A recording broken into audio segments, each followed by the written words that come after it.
Dear Mrs. Finch, as Lewis's psychiatrist, I can understand your desire for an explanation. As I see it, the trouble began in January, shortly after we convinced your son to seek treatment for substance abuse. Newly sober, I believe Lewis first noticed the monotony of his daily life.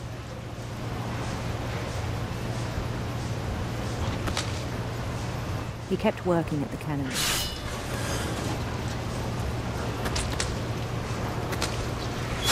But he withdrew part of himself.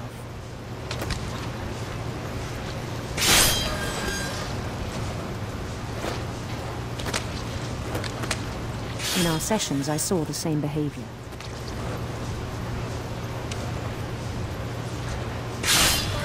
His mind began to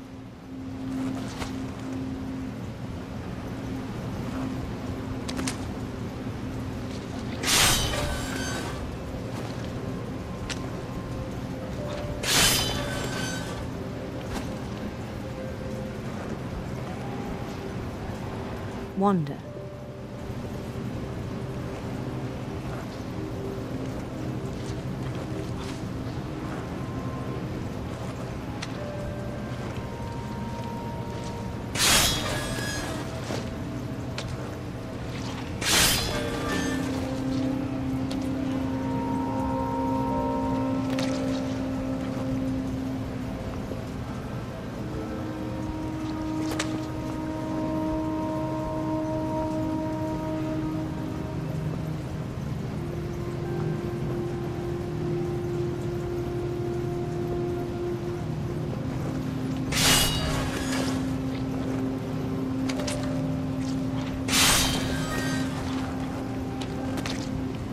I asked him to describe it.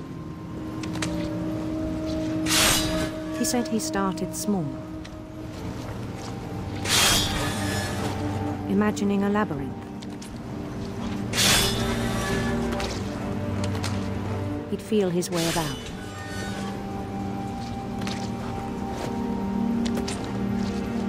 Then something moved. Bats. And toads.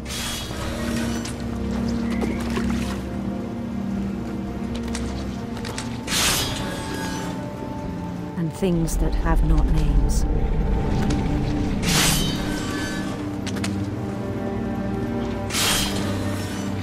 He knew it was all in his head.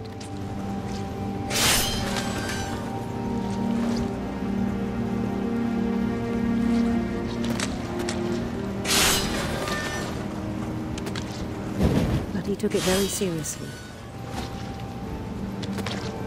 I had hoped he'd find himself.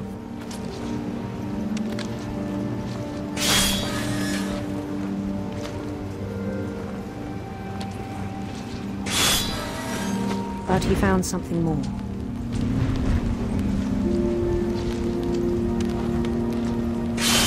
I worried about him then. Daydreaming at the cannery. I spoke with his boss. But he said Lewis had become a model employee. Methodical, tireless, focused.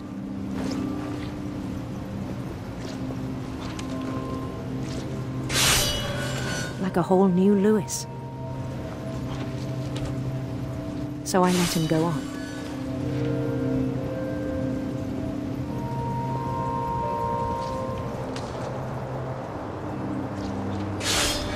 I even encouraged him. It seemed very promising at first. He told me he'd made a new friend.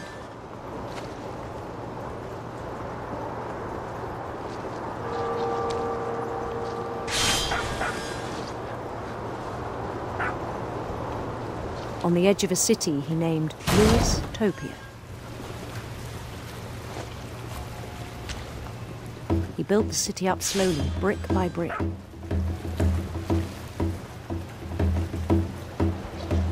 Then he made musicians.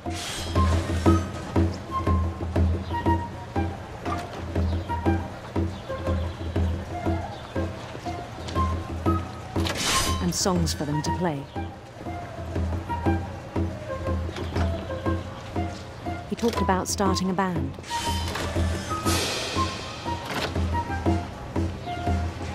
And he was always humming or something.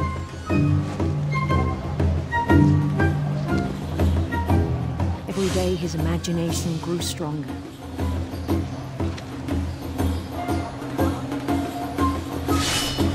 He no longer spoke at the cannery. But his chopping was as reliable as ever. Then one day it struck him that all the cheering crowds, even the stones under his feet, were all in his imagination, so he could do whatever he wished.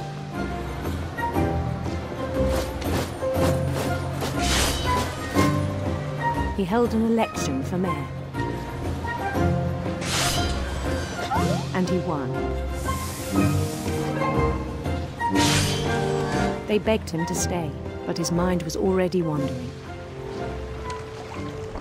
It became a game for him.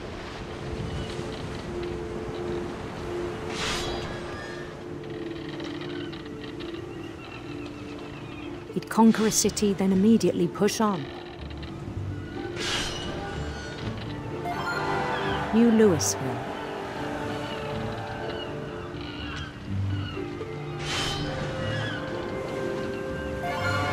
St. Louis.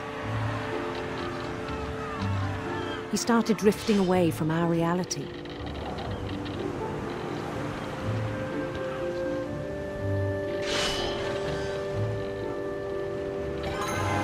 Minneapolis. Until one day he forgot to go home from the cannery. Even as his mother pleaded with him, part of Louis kept sailing on.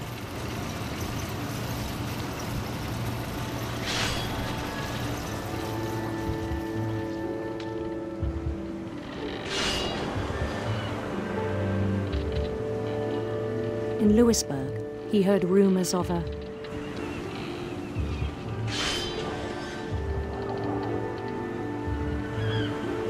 beautiful prince, handsome queen.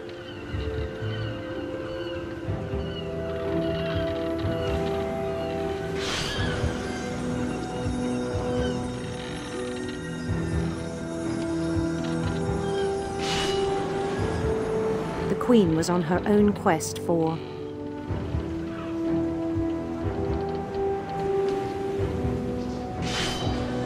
radiant rainbows.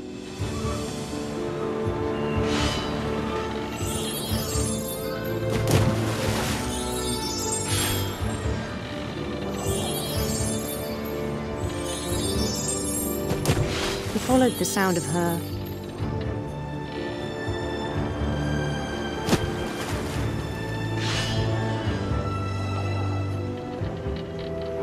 silver harp.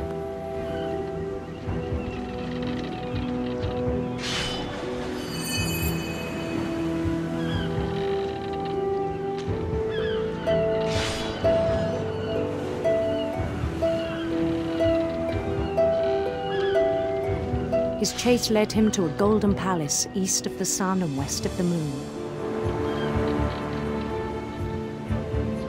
Even then, his logic remained sound.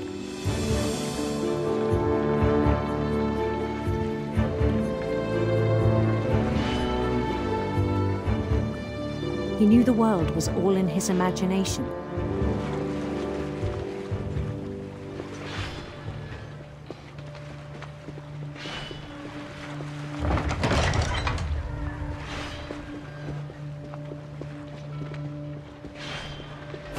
But he was so proud of having created it.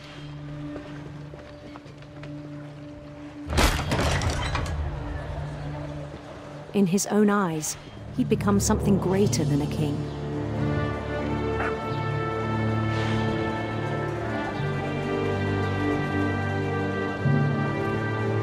For someone who'd never known success in the real world, I think it was overwhelming.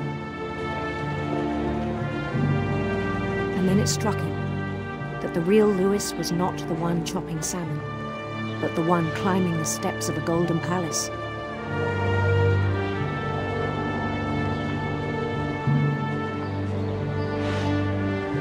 My imagination is as real as my body, he told me. It was hard to argue with him.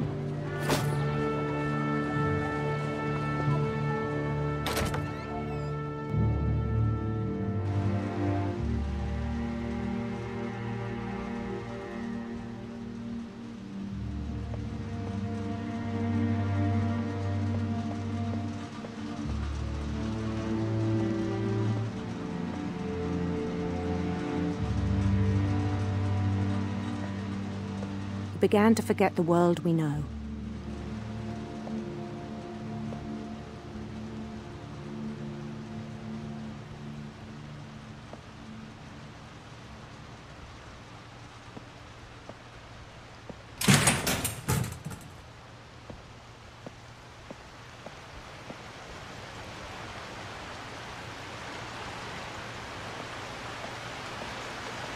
I think it pained him to remember Louis, the cannery worker.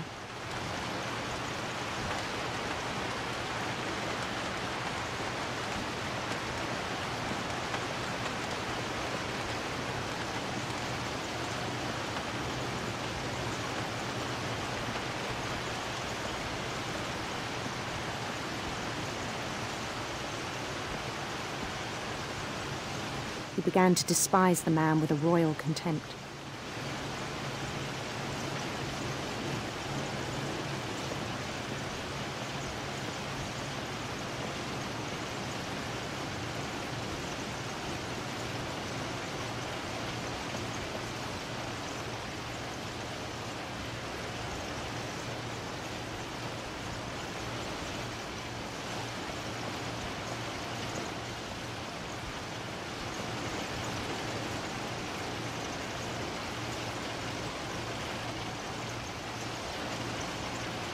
I still thought I could save him. Even after he said he was being crowned king over all the lands of wonder.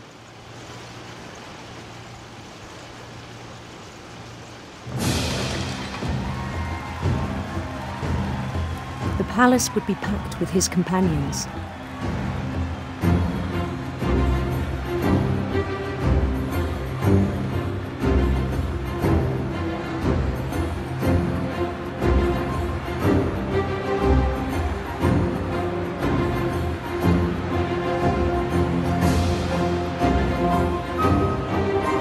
Including the wise Calico who had insisted on advising him.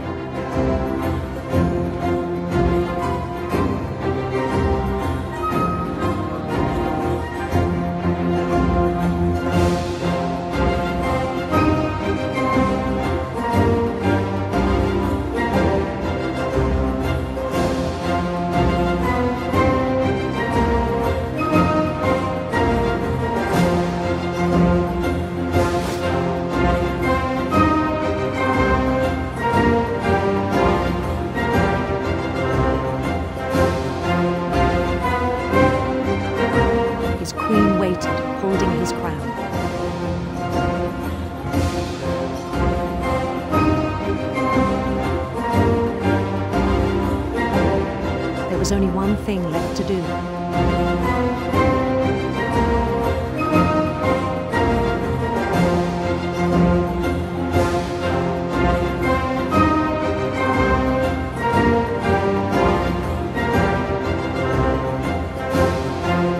Bend down his head.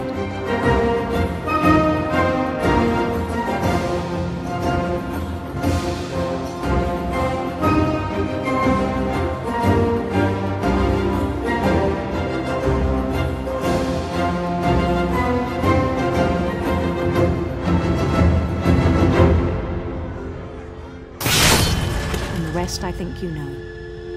Mrs. Finch, your son was a kind man who will be missed by all of us who knew him.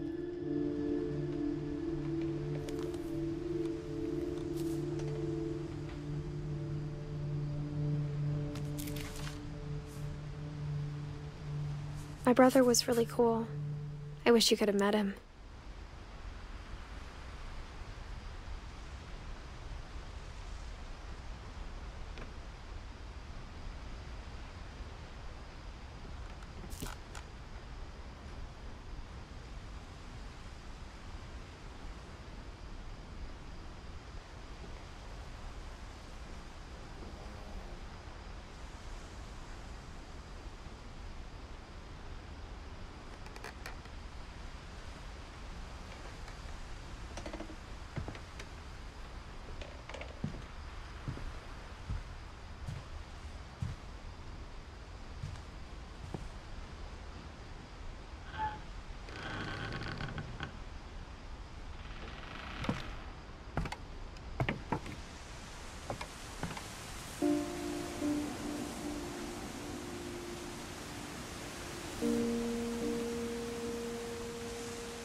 On the way back from Lewis's funeral, my mom told me to start packing.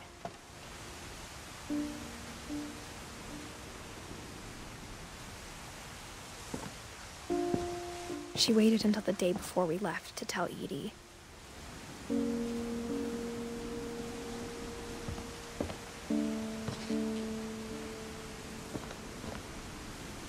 I'm not sure if she wanted to make it easier or harder.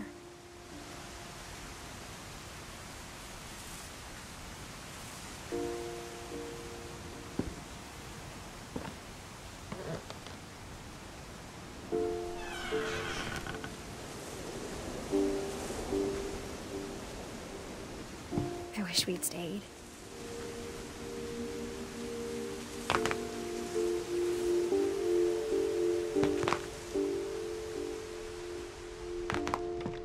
But I understand why we left.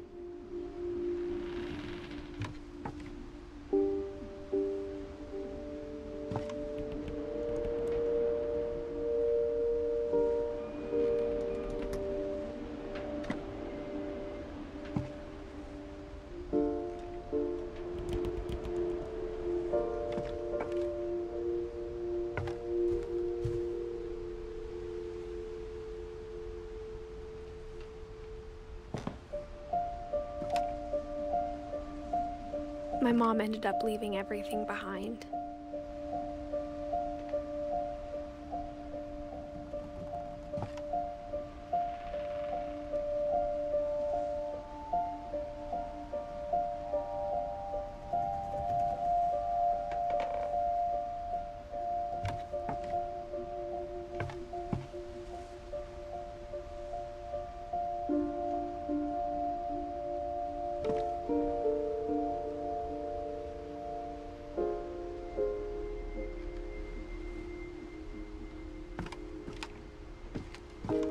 What happened that night had been coming for a long time.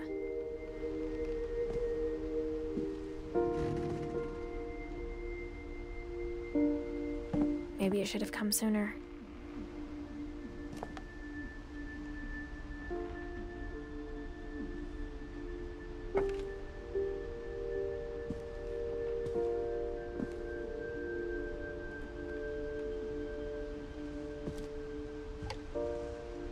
But it had to end one way or another. All that's left now is to tell you about that last night.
That whole last day, Edie just watched us pack and didn't say a word.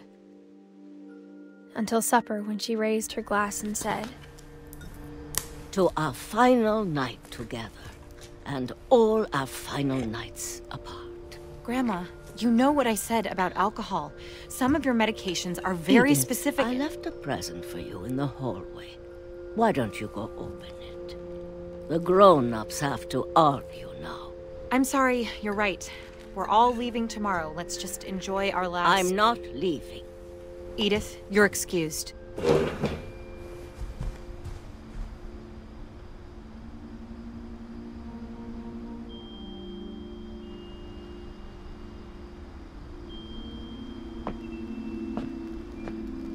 The power had been shut off that morning, but Edie always had plenty of candles.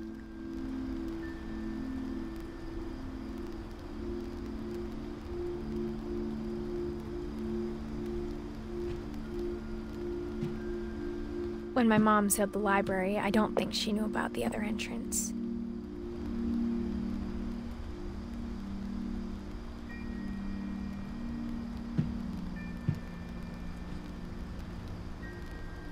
Or that Edie had a key to it.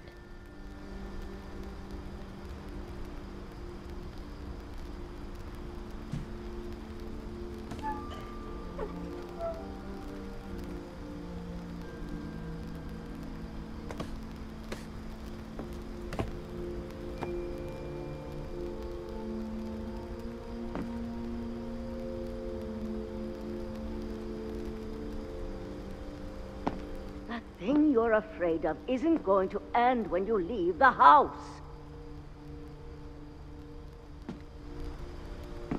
Edith has a right to know these stories. My children are dead because of your stories!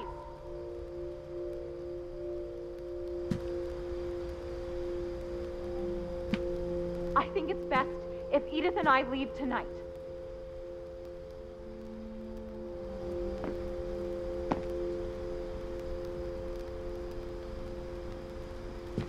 We'll have the nursing home send a van for you in the morning, okay?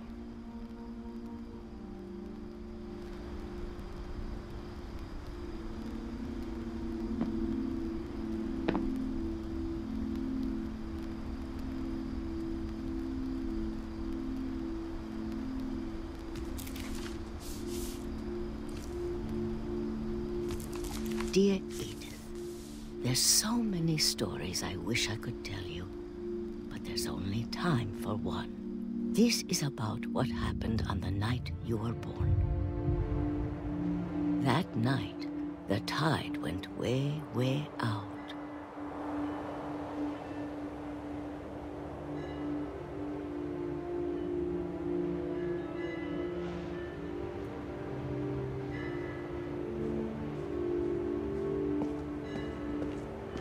It was the first and last time I ever saw the old house aground.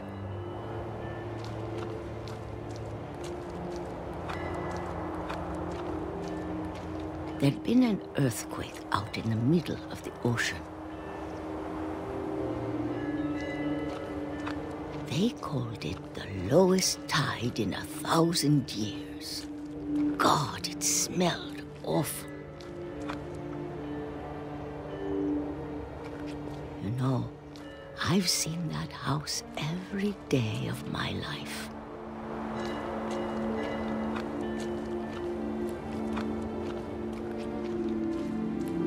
But I never thought I'd go back to it. When the fog rolled in, I lost my way.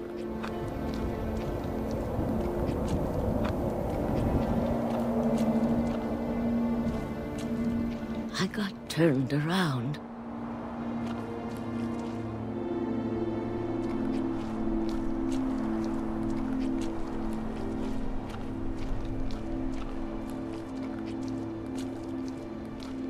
For a while, I wandered.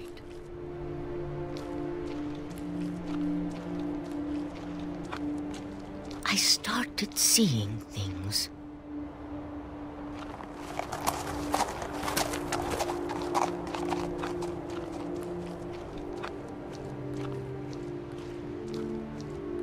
Things I'd forgotten had ever existed.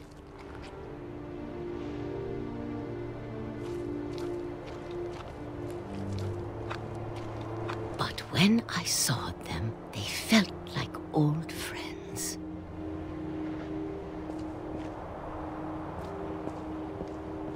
That night, a lot of things came back to me.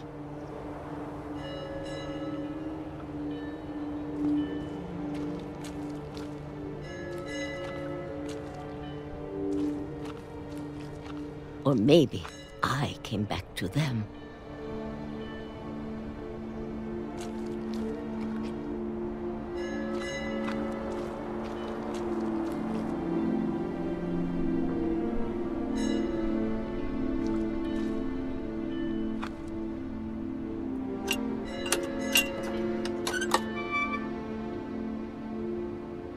Things I can't explain, but that I need you to try and... Edith, what are you doing in here? It's mine. Edith! Mom, you're gonna rip it! Let go! I kicked and screamed, but Mom dragged me to the car.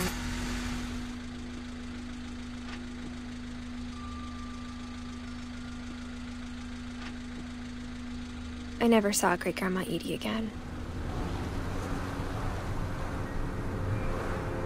The next morning, the van came to pick her up, but she was already gone. After that, we moved around a lot.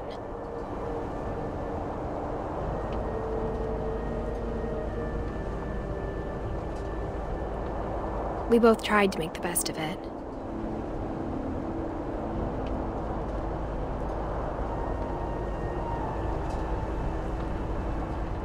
A few years went by.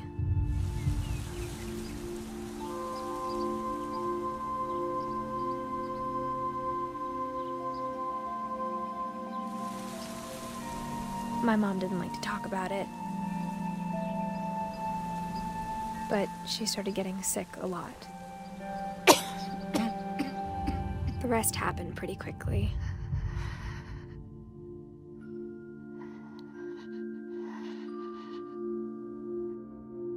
She got better for a while,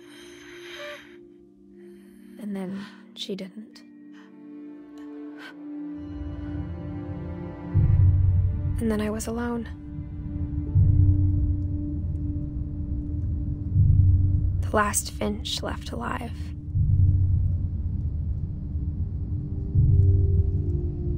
Until I found out about you. I'm still not sure what to tell you about all this. If we lived forever, maybe we'd have time to understand things. But as it is, I think the best we can do is try to open our eyes and appreciate how strange and brief all of this is.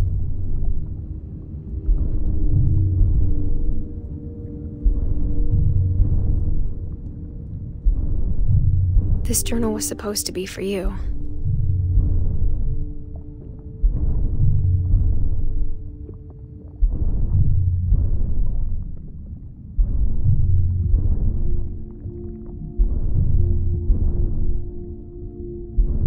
But now I hope you'll never see it.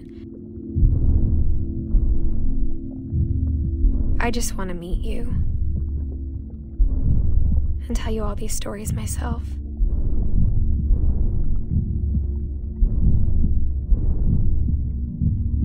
But I guess if you're reading this now,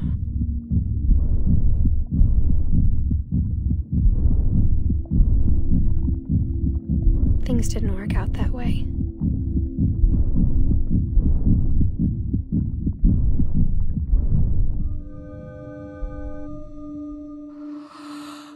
This is where your story begins. I'm sorry I won't be there to see it. It's a lot to ask, but I don't want you to be sad that I'm gone. I want you to be amazed that any of us ever had a chance to be here at all. Good luck.